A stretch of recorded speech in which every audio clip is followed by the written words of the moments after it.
नमस्कार, खमागणी, राम राम सा। स्वागत है आप सभी लोगों का हमारे चैनल पर। मेरा नाम है नितिन दशोरा और आप देख रहे हैं उदयपुर मिरर। नाम जिसे बनने में बहुत समय लग जाता है। वो कहते हैं ना, रातों रात फेमस हो गया। ये रातों रात फेमस होने की कहानी एक रात में नहीं लिखी जाती। इसे बनने में लगता है समय, जिद, संघर्ष और भी बहुत से ऐसे अकेलेपन के एहसास जिन्हें बयां करना लमसम और लगभग नामुमकिन है। इसी के साथ पिछले एपिसोड में हमने आपको मिलवाया था एक अबूझी हस्ती से जिन्होंने अपने दम पे अपना मुकाम हासिल किया था। और आज इस एपिसोड में बढ़ते हैं हमारे अगले एपिसोड में आगे की तरफ और मिलवाते हैं आपको एक नई हस्ती से, एक बड़ी हस्ती से। उदयपुर मिरर के इस एपिसोड में आज के हमारे गेस्ट से हम जानना चाहेंगे उनका नाम क्या है, कहां उनका जन्म हुआ, कौन से स्कूल से उन्होंने स्कूलिंग करी और किस कॉलेज से वो पास हुए, और आज उनका पेशा क्या है, किस तरीके से उन्होंने अपने पेशे को आगे बढ़ाया और पेशे को मेंटेन किया। सभी उदयपुर वासियों को मेरा नमस्कार। मेरा नाम दलपत सिंह राठौर, पुलिस इंस्पेक्टर हूँ मैं। मेरी जन्म पाली जिले के एक गांव बादरलाऊ में हुआ था। मेरी प्रारंभिक शिक्षा 8 तक मेरे गांव में हुई। उसके बाद मैं स्कूलिंग 12 तक पाली शहर के एक स्कूल लोढ़ा बाल निकेतन में पढ़ा मैं। उसके बाद कॉलेज मेरी उदयपुर शहर से BN कॉलेज से हुई है और 1 दिसंबर 99 में RPSC के थ्रू मैं डायरेक्ट सब इंस्पेक्टर के रूप में भर्ती हुआ था। तब से अब तक करीब 22 ईयर्स की नौकरी पूर्ण करने जा रहा हूँ। जिस तरह से इलेक्ट्रिसिटी एक मोटर को स्टार्ट करती है, उसी तरह से इंसान की जिंदगी में मोटिवेशन भी काम करता है। मोटिवेशन वो चीज़ है, वो इलेक्ट्रिसिटी है एक इंसान की जिंदगी में, जिसकी वजह से इंसान स्टार्ट होकर आगे बढ़ जाता है और बहुत से बड़े कारनामे कर जाता है। तो चलिए जानते हैं इन्हें इस काम को करने की प्रेरणा यानी कि मोटिवेशन कहाँ से मिला, कैसे मिला, कब मिला और कितने सालों से ये इस प्रोफेशन में काम कर रहे हैं। जब मैं स्कूल में था तभी प्रशासनिक सेवाओं में और या फोर्सेस में जाने का मेरा मोटिवेशन स्टार्ट हुआ। उसके बाद जब मैं उदयपुर में BN कॉलेज में मैंने प्रवेश लिया, उस टाइम इसी पर्पज़ से मैंने NCC ज्वाइन की, जो सिक्स राज एयर स्क्वाड्रन के नाम से थी उस टाइम। उसमें मैंने C सर्टिफिकेट प्राप्त किया, ऑल इंडिया वायुसैनिक कैंप किया और उसके अंदर जितनी एक्टिविटीज़ होती है उसके अंदर मैंने सक्रिय रूप से भाग लिया था। और उसके बाद में मेरा ये सपना था कि निचले स्तर पर जनता से जुड़कर उनकी जो समस्याएं हैं उनका मैं समाधान कर सकूं और एक गरीब से गरीब आदमी को, सच्चे आदमी को मैं न्याय दिला सकूं। इसीलिए मैं इस प्रोफेशन में आया और आज मुझे सेटिस्फेक्शन है कि मैं अपना काम बखूबी करने का प्रयास कर रहा हूँ। अगर इंसान की जिंदगी की तुलना अगर एक बाधा दौड़ से की जाए तो इसकी कोई अतिशयोक्ति नहीं होगी। जिस तरह से रेस ट्रैक होता है उसी तरह से इंसान की ज़िंदगी होती है और उसमें आने वाली बाधाएं वही बाधाएं होती हैं जिनकी वजह से इंसान आगे नहीं बढ़ पाता या कहीं ना कहीं रुक जाता है। तो इन्हीं बाधाओं को जानते हैं, यानी कि इनकी लाइफ में क्या हर्डल्स आई, किस तरह से इन्होंने उनको ओवरकम किया और क्या किया ऐसा जिसकी वजह से आज ये इस मुकाम पर पहुँच गए। जब मैंने पुलिस सर्विस ज्वाइन की उसके बाद में मेरी पहली पोस्टिंग चित्तौड़ ज़िले में हुई, जो काफ़ी सेंसिटिव और ड्रग माफिया और इस हिसाब से काफ़ी इम्पोर्टेंट ज़िला है और मध्य प्रदेश का सीमावर्ती ज़िला भी है, जहाँ पे काम करने के काफ़ी स्कोप है।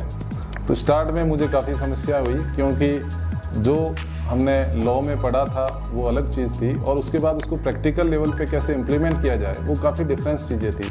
तो जो मेरा प्रोबेशन पीरियड था उसमें मेरे जो सीनियर अधिकारी उस टाइम के थे उन्होंने मुझे काफ़ी गाइड किया और लॉ को ग्राउंड लेवल पे कैसे इम्प्लीमेंट किया जाता है ये मैंने उनसे सीखा। उसके बाद में धीरे धीरे कॉन्फिडेंस आया कि किसी भी क्राइम में उसके परिणाम तक, अंजाम तक कैसे पहुंचते हैं, किस तरीके से मुलजिम को ट्रेस किया जाता है और उसको आखिर में पकड़ के चार्जशीट करके इन्वेस्टिगेशन करने के बाद में कोर्ट से उसको कन्विक्शन तक कैसे पहुंचाया जाता है, ये काफ़ी जटिल प्रक्रिया थी जिसको मैंने मेरे सीनियर ऑफिसर्स और साथी अधिकारियों से सीखा और आज मैं इन चीज़ों से काफ़ी अच्छी कंडीशन में हूँ और अपने कार्य को काफ़ी बखूबी अंजाम दे रहा हूँ।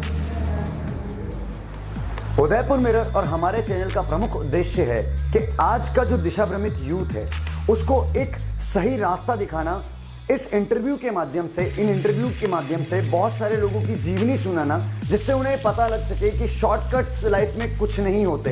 हर काम को हमें एक तरीके से, एक सलीके से करना पड़ता है। शॉर्टकट्स अपनाने के चक्कर में बहुत सारी चीज़ें हम खो सकते हैं। तो जानना चाहेंगे यूथ को इनका मैसेज क्या है, क्या मैसेज ये अपने यूथ को, आज के यूथ को देना चाहते हैं। आज के युवाओं को मैं यही संदेश देना चाहूँगा कि वो अपनी रुचि के हिसाब से प्रोफेशन का चूज़ करें और अपना एक टारगेट फिक्स करें। उसके तहत अपने को क्या करना पड़ता है, उसकी पूरी शिद्दत के साथ, पूरी मेहनत के साथ, ईमानदारी के साथ उसमें जुट जाएं और उसके अंदर जो भी काफ़ी समस्या आएगी आपको, उसका बखूबी मुकाबला करें, क्योंकि समस्याओं के बाद में ही आपको अच्छी मंजिल मिल सकती है। इसके लिए आप अपना 100% दें और अपनी नीयत अच्छी रखें तो आपको अवश्य सफलता मिलेगी। यही मैं आज के युवाओं को कहना चाहूँगा। सफलता अगर आप अच्छे रास्ते से करने का प्रयास करेंगे तो थोड़ा टाइम लग सकता है, लेकिन वो सफलता स्थायी होगी और आपके लिए काफ़ी हितकारी होगी। शॉर्टकट कभी नहीं चुनें और हमेशा अच्छी मेहनत और अच्छी नीयत से कोई काम करें तो आपको अवश्य सफलता मिलेगी। यही मेरा आपको सफलता का मूल मंत्र है। जिस तरह से टाइट्रेशन में कैटलिस्ट का रोल होता है, उसी तरह से इंसान की ज़िंदगी में भी सक्सेस मंत्र का रोल होता है। वो कौन सा सक्सेस मंत्र है जिनकी वजह से इनकी सक्सेस की टाइट्रेशन कंप्लीट हो गई, और इसी के साथ जानना चाहेंगे इनकी ज़िंदगी का गोल क्या है, इनका लाइफ गोल क्या है। मेरी लाइफ का सक्सेस मंत्र यही है कि किसी भी काम को मैं मुश्किल नहीं समझता। उसमें समस्याएं आती है, लेकिन अच्छे मन से, अच्छी नीयत से और सही दिशा में अगर ढंग से मेहनत की जाए तो आपको सफलता अवश्य मिलती है। यही मेरा अनुभव है और इसको मैंने मेरी लाइफ में इम्प्लीमेंट करते हुए आज तक मेरे पुलिस कैरियर में काफ़ी अनट्रेस केसेस सॉल्व किए हैं, जिसमें प्रॉपर्टी ऑफेंस भी हो सकते हैं, ब्लाइंड मर्डर्स भी है और काफ़ी कानून व्यवस्थाएं से संबंधित इश्यूज़ भी आए, जिनको मैंने मेरे सीनियर अधिकारियों के निर्देशन में और उनके सलाह मशवरे से काफ़ी ढंग से अंजाम दिया और शायद मैं आज तक इस चीज़ को इम्प्लीमेंट कर पाया हूँ इन्हीं चीज़ों की वजह से।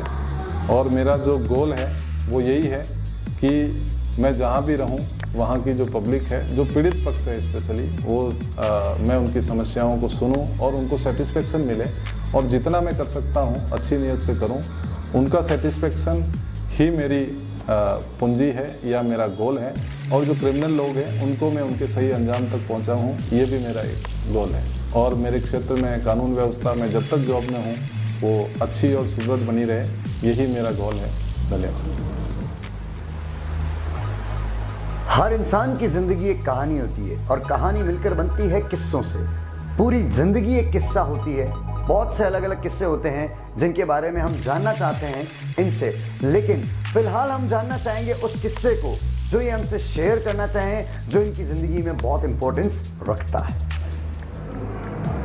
मेरी लाइफ में भी और मेरी नौकरी में भी काफ़ी चैलेंजेस आए और जिनका मैंने बखूबी सामना किया, उसमें से मैं कुछ आपके साथ शेयर करना चाहूँगा। मेरे अधिकारियों ने मुझे ऐसे संवेदनशील और महत्वपूर्ण क्षेत्रों की, थानों की जिम्मेदारी दी जो कुछ सीमावर्ती क्षेत्र में भी थे और कानून व्यवस्था के हिसाब से संवेदनशील थे। उनको मैंने बखूबी अंजाम दिया।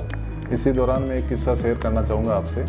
मैं जब 2009 में कुंवारिया जिला राजसमंद में थानाधिकारी था, तब वहाँ पे एक काफ़ी 11 महीने पुराना ब्लाइंड मर्डर था और उसमें मेरे से पहले भी काफ़ी थानाधिकारी प्रयास कर चुके थे, लेकिन उसमें सफलता नहीं मिली थी।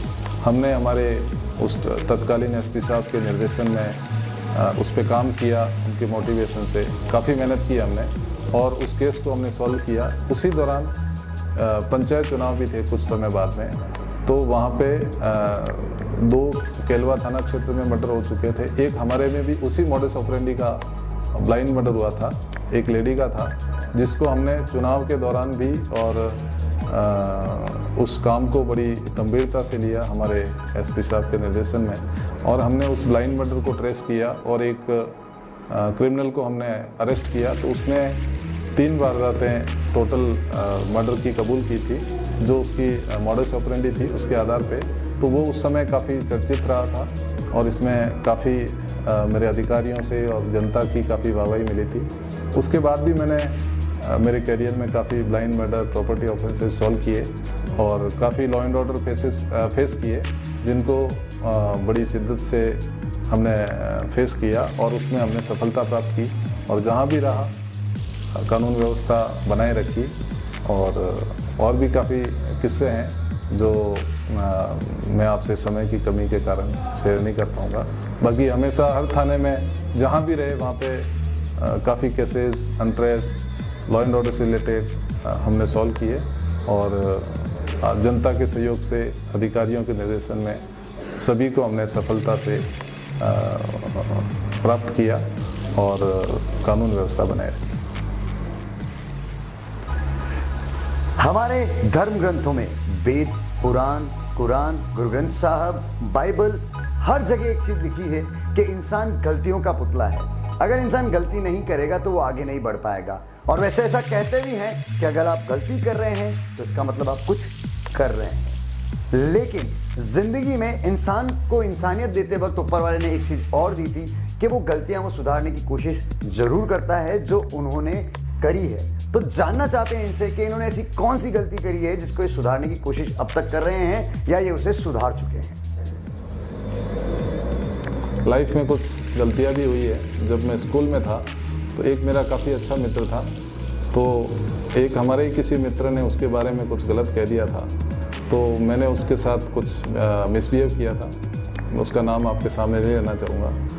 करीब 2 साल बाद में मुझे वास्तविकता पता लगी, तो फिर मैंने खुद उसके पास में जाके सॉरी फील किया और उसके बाद में हम लोग आज तक काफ़ी अच्छे मित्र हैं। इसी तरह पुलिस की नौकरी में भी कुछ गलतियां हुई है, लेकिन बड़ी गलतियां नहीं कह सकते। कई बार गलतफहमी के कारण कुछ लोगों को कुछ गलत कह दिया, लेकिन बाद में जब हमें पता चला कि वो इस पर्टिकुलर केस में इनोसेंट है, उसके बारे में जो हमें जानकारी मिली सोर्सेज से या मुखबिर से कहीं से, तो हमने उससे सॉरी भी फील किया है और उसके साथ बाद में काफ़ी अच्छा व्यवहार किया और उससे सीख भी ली है कि जब तक कोई चीज़ वेरीफाई नहीं हो किसी के भी खिलाफ, तब तक हमें उसके खिलाफ में कोई भी ऐसा शब्द या फोर्स यूज़ नहीं करना चाहिए जिससे किसी की आत्मा को ठेस लगे। धन्यवाद। कोरोना हमारी जिंदगी का वो पहलू है जिसे हम चाह कर भी हमारी जिंदगी से बाहर नहीं फेंक सकते और कोशिश चल रही है कि इस पर काबू किया जा सके, इससे ओवरकम किया जा सके। वैसे बहुत हालात तो कंट्रोल में है, काबू में है, लेकिन फिर भी आज भी स्थिति तो भयावह ही है। हमें बचकर रहना होगा और बहुत कुछ करना होगा इस कोरोना वाले मामले में। लेकिन जानना चाहते हैं कोरोना मसले में हमारे गेस्ट हमसे क्या कहना चाहते हैं, क्या इनके ओपिनियंस हैं और इन्होंने क्या किया है कोरोना में जनता के लिए और किस तरह से जनता को अवेयर रहने को ये कह रहे हैं। कोरोना महामारी के दौरान मेरा पदस्थापन डूंगरपुर जिले के दंबोला थाना क्षेत्र में था, जो गुजरात सीमा से लगा हुआ है। वहाँ पर जब कोरोना का प्रचार हुआ तो लोगों में एक भय सा व्याप्त था। तो वहाँ पे झुंड के झुंड, कई लोग व्हीकल्स में, कई पैदल और अपने अपने तरीके से भाग रहे थे, दौड़ रहे थे। तो हमारे प्रशासन द्वारा, पुलिस द्वारा चेक पोस्ट बनाई गई। वहाँ पे हमने मेडिकल टीम भी थी, पुलिस की टीम थी, प्रशासन की टीम थी, उनका चेकअप किया गया। उनके लिए हमने शेल्टर होम्स बनाए और चेकअप के बाद में अगर कोई पॉजिटिव था तो हमने उन कैंप में उनको रखा, उनको खाने का, पीने का सारी व्यवस्थाएं कराई। कई लोग पैदल आ रहे थे, उनके पास में व्हीकल्स नहीं थे और अगर उनकी रिपोर्ट नेगेटिव थी तो हमने उनको फिर उनके गंतव्य स्थान तक प्रशासन के सहयोग से, हमारे उच्चाधिकारियों के आदेश से, जनप्रतिनिधियों के सहयोग से हमने उनको उनके इलाकों तक पहुंचाया, जिसमें हमें बड़ा संतुष्टि मिली और इस प्रोफेशन में आने का जो एक असली आनंद या जो अच्छी अनुभूति हुई वो हमें इस काल में हुई। इसी तरह हमने काफ़ी लोग जो पैदल से आ रहे थे, जनता के सहयोग से हमने हमारे अधिकारियों के सहयोग से हमने उनके खाने की, पीने की इस तरह की व्यवस्थाएं की कि हमें जनता का पूरा स्नेह और आशीर्वाद मिला, दुआएं मिली और वो काम करके हमें काफ़ी सेटिस्फेक्शन मिला। क्योंकि मैं जहाँ पे पदस्थापित था वो एक राज्य का सीमावर्ती क्षेत्र था, तो वहाँ पे काफ़ी प्रतिबंध भी थे, सरकार की गाइडलाइंस भी थी। उन सब का पालन करते हुए एक जो इंसानियत का धर्म होता है उसको भी हमने बखूबी निभाया, और सरकार के जो निर्देश और गाइडलाइंस थी उनका भी हमने फॉलो किया, और इससे हमें काफ़ी प्रशंसा मिली, एप्रिसिएशन मिला, लोगों की दुआएं मिली। और इस कार्यकाल जो कोरोना काल था उसमें हमें काम करके जो पुलिस में आने का एक जो हमारा मकसद था वो काफ़ी हद तक पूर्ण होते हुए लगा, और बड़ी आत्मसंतुष्टि महसूस हुई। कोरोना महामारी के बचाव हेतु मैं सभी जनता से ये अपील करना चाहता हूँ कि सरकार द्वारा, केंद्र एवं राज्य सरकार द्वारा जो भी गाइडलाइंस जारी की जा रही है उसका आप पूर्णतः पालन करें। 3 चीज़ों का विशेष ध्यान रखें जिसको सभी एक्सपर्ट बता रहे हैं। 6 फीट की दूरी रखें, मास्क लगा के रखें, और सोशल गैदरिंग कम से कम हो। ये 3 मूल मंत्र हैं। और समय समय पर सैनिटाइज का प्रयोग करें। सोशली कम से कम जितनी गैदरिंग होगी उससे इसका प्रचार प्रसार कम होगा। और अगर किसी में सिम्टम्स आते हैं तो वो अपना चेकअप करावें, और अपने आप को भीड़ से या लोगों से अपने आप को आइसोलेट करें, और जब वो कंप्लीट स्वस्थ हो तभी लोगों के बीच में जावें, और अपने साथ दूसरे लोगों का भी ध्यान रखावें। और जो सरकार द्वारा वैक्सीनेशन का प्रोग्राम चलाया जा रहा है उसमें आप लोग बढ़ चढ़ कर भाग लेवें, और जो दोनों डोज लगाने के सरकार की तरफ से गाइडलाइंस है उसका आप पूर्णतः पालन करें, ताकि आप सभी मिलकर इस समाज को स्वस्थ बना सकें और अपने राज्य और देश से कोरोना महामारी का विनाश हो और उसकी समाप्ति हो। यही आपसे अपेक्षा करता हूँ। धन्यवाद। तो दोस्तों, उदयपुर मिरर की इस वीडियो को लास्ट तक देखने के लिए धन्यवाद। और मुझे पता है, मुझे अंदाजा है कि आप लोगों को इस वीडियो को देखकर एक प्रेरणा जरूर मिली होगी जो आपकी जिंदगी में आगे की तरफ बहुत काम आपके आने वाली है। तो यहां तक आप आ ही चुके हैं तो इस वीडियो को लाइक, शेयर और सब्सक्राइब जरूर करें। हमारे चैनल का वो जो घंटी वाला बटन है उसे जरूर दबा दें। और इसी के साथ मिलते हैं अगले एपिसोड में, अगली एक सेलिब्रिटी के साथ में, अगले एक इतिहासकार के साथ में, अगले एक बिजनेसमैन के साथ में, अगले कैमरामैन के साथ में। हो सकता है कि वो कोई भी हो। तो अगले एपिसोड को देखना ना भूलें। उदयपुर मिरर में नितिन दशोरा के साथ मिलते हैं अगले एपिसोड में।